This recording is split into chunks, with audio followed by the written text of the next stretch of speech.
பெருமானார் ஸல்லல்லாஹு அலைஹி வஸல்லம் அவர்கள் சொல்லுவார்கள், இந்த நாட்களிலேயே ஆகச் சிறந்த நாள் துல்ஹஜ்ஜினுடைய 10 நாட்கள். அந்த துல்ஹஜ்ஜினுடைய 10 நாட்களில் மிகச் சிறந்த நாள் அரஃபாவுடைய நாள் என்று பெருமானார் ஸல்லல்லாஹு அலைஹி வஸல்லம் சொல்வார்கள்.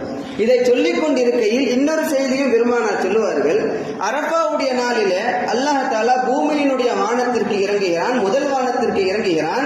இறங்கி வந்து அங்கே கூடியிருக்கக்கூடிய மக்களை எல்லாம் பார்த்து மலக்குமாரிடத்திலே அல்லாஹ் பெருமையாக பேசுவானாம். என்னவென்றால், எனது அடியார்களை நீங்கள் பார்த்தீர்களா, எனது அடியார்களை நீங்கள் பார்த்தீர்களா, தலைவிரி கோலத்தில் எல்லாரும் ஒரே சீருடையில் புழுதி பறக்க அவர்கள் என்னிடத்தில் வந்து எனது ரஹமத்தை, எனது மக்ஃபிரத்தை என்னிடத்திலே கையேந்தி கொண்டிருக்கிறார்கள், பார்த்தீர்களா, இவர்கள் தான் என்னுடைய அடியார்கள் என்று அல்லாஹ் தஆலா சொல்லுவானாம். சொல்லிவிட்டு அல்லாஹ் மீண்டும் சொல்லுவான், அவர்கள் என்னுடைய அஸாபை பார்த்தது கிடையாது, எனது தண்டனையை அவர்கள் பார்த்தது கிடையாது, ஆனாலும் என்னை மன்னிக்க வேண்டும் என்று அவர்கள் கேட்கிறார்களே, அவர்களை நான் மன்னித்து விட்டேன் என்று அவர்கள் அல்லாஹ் சொல்லுவானாம்.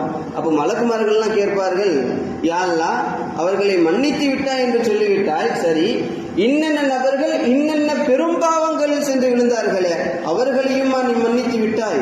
அல்லாஹ் சொல்லுவான், ஆம், அரஃபா நாளில் யார் என்னிடத்தில் கையேந்துகிறானோ, அரஃபா நாளில் யார் என்னிடத்தில் பிழை பொறுக்க தேடுகிறானோ, அரஃபா நாளில யார் எனக்காக எல்லா நல்லறங்களையும் செய்கிறானோ, அவனை நான் மிக பெரும் பாவங்கள் செய்திருந்தாலும் நான் மன்னித்து விட்டேன் என்று பெருமானார் ஸல்லல்லாஹு அலைஹி வஸல்லம் அவர்கள் அல்லாஹ் சொல்வதாக